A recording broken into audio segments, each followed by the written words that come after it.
I read two dystopian romance books back to back, and I'm going to tell you which one I recommend more than the other. But essentially, both are good. We're talking about Daggermouth and The Cage of Wild Bird. Now, these both focus on oppression and just in a dystopian society. I would say that they differ drastically when it comes to spice and tension, and also just overall I felt that Daggermouth, like I'm connected to those characters so much more than I was to Cage of Wild Bird. Daggermouth is a dark dystopian romance set in a world that's heavily monitored via surveillance. It's ruthless, it's gritty. Rebellion is forbidden, you'll be executed. And essentially, the world is split into different rings, and the most elite live in the center and they are masked. They mask their identity. So we follow Grayson and Shadera in a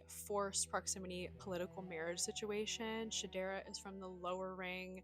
She is tasked to assassinate the president's son, Grayson, and they end up being intertwined. Now, To Cage a Wild Bird is another dystopian romance where we follow Raven, whose brother ends up getting sent to prison. Their prison system is called Enlock, and it's really, really easy for the lower class to be sent to Enlock. And in this prison, they're essentially being hunted by the elite for sport.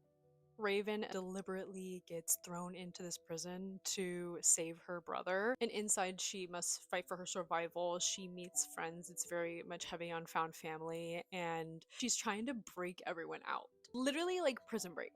The twist is that she falls for a prison guard, not knowing prior that he was a prison guard, but when she shows up there, she's like, there's little forbidden romance. I would say if you lean more towards enemies to lovers, a lot of like sexual tension, high stakes, gritty kind of environment with a lot of female rage, you will love Daggermouth. But if you really like a competition setting, almost like Hunger Games, there's trials, people are trying to break out of this system. Also, forbidden love, enemies to lovers, and more found family aspects, then I would say go with To Cage a Wild Bird. Both were great books, but I'd say if I had to choose, I would choose Daggermouth because I'm in love with Daggermouth right now.